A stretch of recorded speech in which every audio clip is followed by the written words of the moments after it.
You're listening to the Hustle Podcast with Justin Harrison. My name is Monray. I'm trying a side hustle, but I really suck at marketing. And in this business, I have to do marketing and I struggle with my marketing. How do I go about that? If you have a question related to a side hustle, a main hustle, your career, or even money, you can now voice note me directly on 061 792 9495 via WhatsApp, of course, using the keyword hustle. Alternatively, if you are a little bit shy and you would prefer to send your message in via text, you can email me moneytribe21, that's moneytribe21 @gmail.com. So Monray, the first thing to understand is that nobody really sucks at marketing. It's just that it's something that you don't yet fully understand. And also it's something you have to develop confidence around. And marketing is all about confidence. Once you develop the confidence to tell people about your product or service, you basically will never shut up. Great marketers understand two things. Number one, it is about standing in front of the right audience. And number two, it is about getting the message out. Absolutely no business on earth can survive without good marketing. Every successful venture, every successful side hustle, every successful idea ultimately comes down to how successfully that concept has been marketed. You should be spending 80% of your time on marketing and 20% of your time on everything else. The problem is that most entrepreneurs treat marketing as if it's an afterthought, and it is something they do only when they have no customers. You should be thinking way in advance, and you should constantly be marketing so that you constantly have a new stream of customers coming towards your business or your product or service. At the root of it, every business is essentially a marketing business. The entire foundation of everything that is built off the premise of bringing in new customers. And so ultimately every business, no matter what it is that they sell, produce, or do, comes back down to one primary function. How well and how successfully do they position those products and services through marketing? And how successfully are they able to deliver new customers into the pipeline? And all of that starts with marketing. Marketing, marketing, marketing. If nobody knows about you, you may as well not even exist. When you wake up, you should be marketing. When you go to sleep, you should be thinking about how you're going to be marketing. When you're on the road going to the next customer, you should be thinking about how do you get the next customer through marketing. Marketing, marketing, marketing. I cannot emphasize it enough. All of your dreams, all of your aspirations, everything that you want to achieve is directly linked to your ability to market yourself, your concept, your product, your service. You've got to become good at marketing. There is just no way around it. Marketing is a lot less about being a genius and a lot more about actually just getting off your backside and doing it. So let's talk actionable tips. Tip number one is to make sure you're always speaking to the right audience. There is no point in doing what we call shotgun marketing, which is assuming that everybody is a potential customer.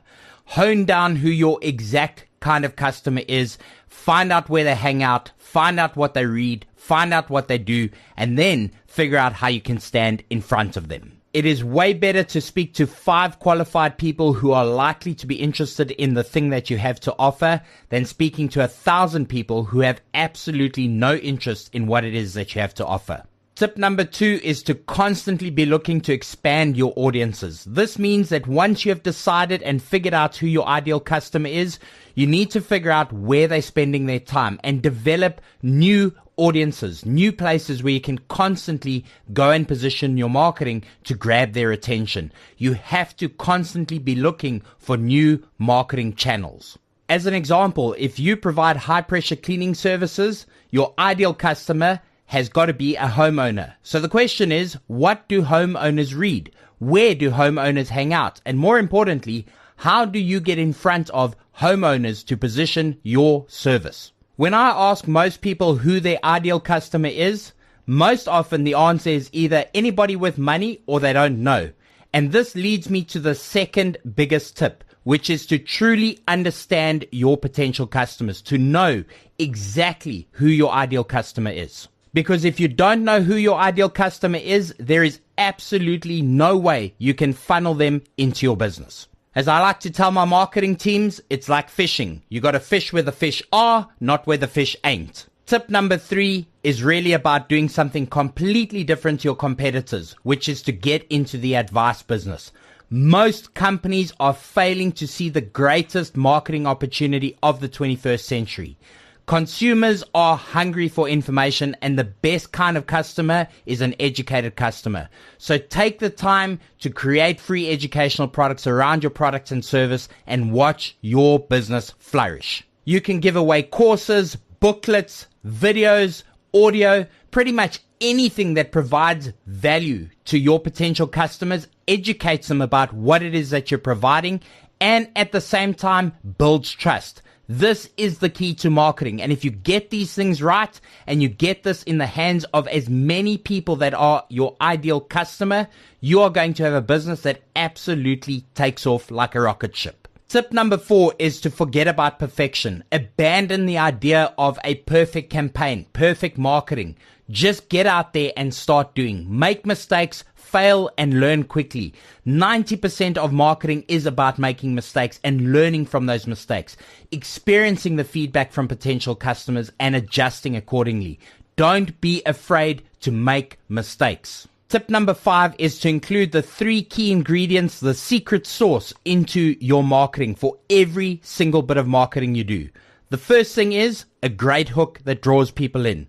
The second thing is to deliver exceptional content. And the third thing is to deliver a call to action at the end of it. Remember, if you don't ask people to do something after they've interacted with your marketing, it is very unlikely they'll make the decision on their own. So direct people. Tell them what you want them to do. Should they inquire? Should they get a quote? Should they email you? Should they phone you? Never forget to ask for the call to action at the end of your marketing. And speaking of a good call to action, if you're finding value from this podcast and you're enjoying the tips and content that I'm delivering, please leave me a rating on your favorite podcasting platform. And of course, make sure you hit that follow or subscribe button, depending on the platform that you're using, to make sure you get notified whenever I publish a new episode of this podcast. You see what I did there? I included a strong call to action in my messaging. But seriously though, please go and leave me a rating and make sure you subscribe and follow me. Monray, I'm going to leave you with one final bonus tip. Like I've already mentioned, marketing is all about confidence. When you have a good product or a good service, you feel good about presenting that to people. All you have to do is develop that inner confidence. And once you have that inner confidence, make sure you're standing in front of the right people and just stack and grow on top of that confidence. You will find in no time at all, you will come to love marketing, because marketing equals more customers and more customers equals money. And I love me some money. This episode was brought to you by MoneyTribe21.com. If you enjoyed this episode, be sure to follow and subscribe on your favorite podcast platform.